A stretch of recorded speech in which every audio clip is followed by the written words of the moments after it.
નવસારી તથા આજુબાજુના વિસ્તારોમાં ખાનગી ગુજરાતી અને અંગ્રેજી માધ્યમની અનેક શાળાઓમાં નોટબુક, પુસ્તકો, સ્ટેશનરી અને પ્રાઇવેટ પબ્લિકેશનના પુસ્તકોનું બે રોકટોક ગેરકાયદેસર વેચાણ થતું હોવાની ફરિયાદ ઉઠી છે। આ મુદ્દે the Navsari stationery merchant and manufacturers એસોસિએશને સરકાર સમક્ષ કડક કાર્યવાહી કરવાની માંગ ઉઠાવી છે। એસોસિએશનના જણાવ્યા મુજબ અનેક શાળાઓ વિદ્યાર્થીઓને સીધા જ પુસ્તકો અને સ્ટેશનરી વેચે છે, જેમાં વિદ્યાર્થીઓને નજીવું કમિશન આપવામાં આવે છે, જ્યારે મોટો નફો શાળાઓ દ્વારા લેવામાં આવે છે। આ પ્રક્રિયામાં મોટાભાગે કોઈ પાક્કું બિલ આપવામાં આવતું નથી, જેના કારણે સરકારને ટેક્સની આવકમાં નુકસાન થતું હોવાનો આક્ષેપ કરવામાં આવ્યો છે। વેપારીઓએ આક્ષેપ કર્યો છે કે શાળાઓ વિદ્યાર્થીઓ અને વાલીઓને સ્કૂલમાંથી જ સામાન ખરીદવા માટે દબાણ કરે છે। જો વાલીઓ બહારથી ખરીદી કરે તો વિદ્યાર્થીઓ સાથે ભેદભાવ રાખવાનો ભય રહે છે, જેના કારણે વાલીઓ મજબૂરીમાં સ્કૂલમાંથી જ ખરીદી કરે છે। વધુમાં કેટલાક કિસ્સાઓમાં પુસ્તકો અને સ્ટેશનરીની રકમ ફી સાથે જ આડકતરી રીતે વસૂલવામાં આવે છે। શાળાઓ આને મફત વિતરણ તરીકે દર્શાવે છે, પરંતુ વેપારીઓના મતે આ એક છટકબારી છે અને નિયમોનું ઉલ્લંઘન છે।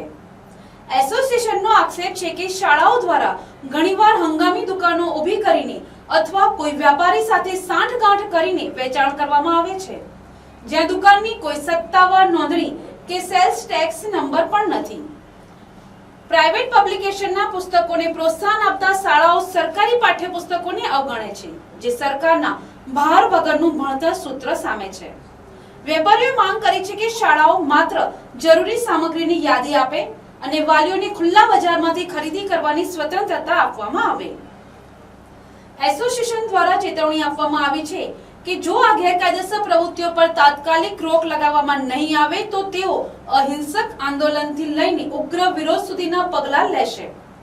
વેપારીઓએ સરકારને તાત્કાલિક હસ્તક્ષેપ કરીને કડક કાયદાકીય પગલાં લેવા તેમજ આવનારા શૈક્ષણિક વર્ષ પહેલા જ આ પ્રવૃત્તિઓ પર નિયંત્રણ લાવવાની માંગ કરી છે। હું હેમલભાઈ Shah Navsari stationery merchants and manufacturers એસોસિએશનના પ્રમુખ તરીકે અહીં આવ્યો છું। આજરોજ અમારા વેપારીઓ થકી અમે આવેદનપત્ર કલેક્ટર કચેરી અને ડીઈઓ કચેરીને પાઠવ્યું છે। આવેદનપત્રમાં અમે લખ્યું છે કે છેલ્લા ઘણા વર્ષોથી સ્કૂલોમાં બે રોકટોકપણે પ્રાઇવેટ સ્કૂલોમાં વેચાણ થઈ રહ્યું છે અને એ માટે વાલીઓ ત્યાંથી જ લેવું પડે એવી નિર્ભરતા એ લોકોમાં રહેલી છે।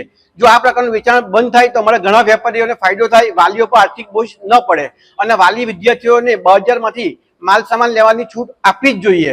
અને ઘણી ખરી સ્કૂલો આજે સ્કૂલોમાંથી વેચાણ કરતા ડરતી નથી અને અમારા આવેદનપત્રને કે સરકારના પરિપત્રને ગણકારતી નથી।